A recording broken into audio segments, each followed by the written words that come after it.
In Mindy Kaling's first book, she has a line like, "There is no sunrise so beautiful that it's worth waking me up to see it." And that line is just one of the many, many reasons that I love Mindy Kaling. Girl, same. The woman knows her energy management. Mornings aren't worth it to me either anymore, but it has less to do with sunrises and more to do with productivity. Because even though a quick scroll through your Insta feed or a stroll through the bookstore's personal development aisle might have you thinking that it's impossible to be productive without waking up at 5 a.m., waking up early because a book told you to is classic working smarter. And if you're new around here, this whole community is founded on the idea that we can do better than working smarter. Literally, work brighter, not smarter. We are all about going beyond productivity hacks to personalizing productivity and making room for things like mental health and self-care along the way. Because productivity on its own is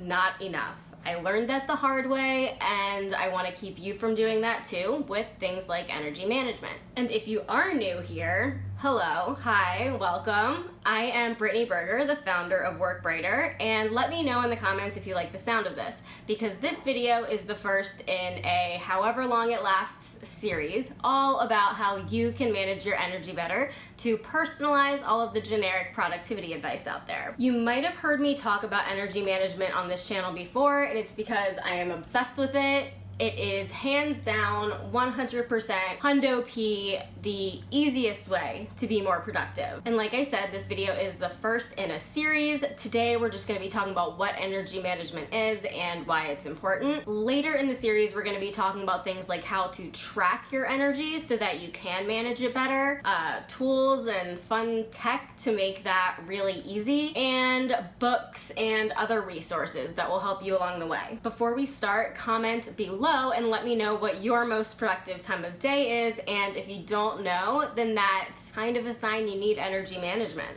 So, what is energy management? Literally exactly what it sounds like. It just means prioritizing your energy over other parts of your productivity that you can manage, like your time or your calendar or your projects, to-do lists, all of it. Not because all of those other parts of productivity aren't important, it's just that you can't really do any of that and optimize any of that until you really understand your energy. I like to call energy management a perfect little starter, because once you really take a hold of that, all of the other productivity stuff becomes so much easier. Like I said, easiest way to become more productive. And the tricky thing about energy management that I think keeps a lot of people from talking about it is that it's so personal. There's nothing one size fits all about it. How much energy we have and when we have it depends on so much about like just our bodies, our personalities, our health, our lifestyles. It's so unique and just for unicorn you.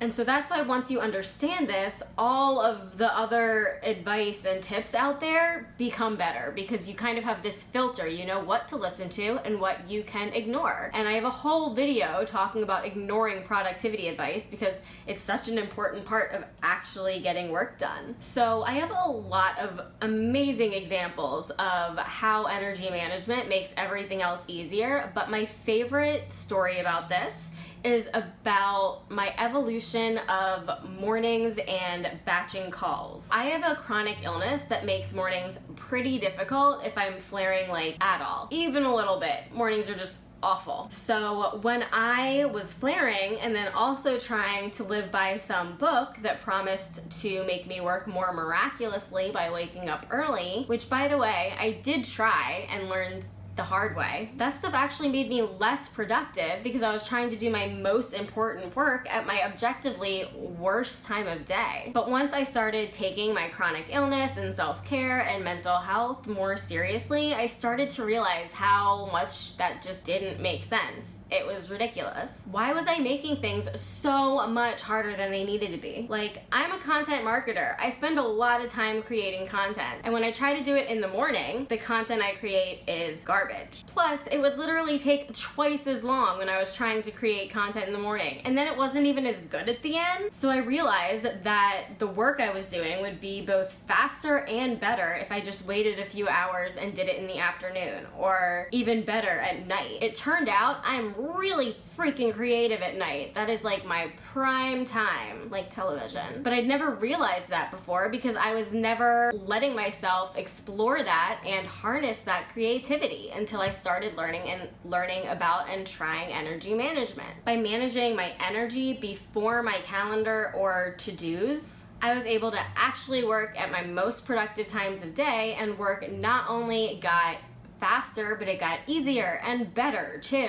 It was just wins across the board, and that is the difference between working smarter and working brighter. And why is this so important to prioritize? Why do you need to put energy management above all of these other things that you hear about even more, like project management or time management? Because like I said before, none of that is as one size fits all as it looks, and all of that other stuff can sometimes be useless without energy management as a foundation. No one else can tell you the best time of day to wake up, the best time of day to do your writing, or the best time of day to exercise, even though a lot of people might be trying to. They're only thinking about your productivity, and I am challenging you to think about the rest of your life. By thinking about your energy before thinking about your productivity or to-do list, you can become more productive without having to sacrifice any of your health or self-care in the process. So that is my quick intro on energy management and my favorite example of how it's helped me personally.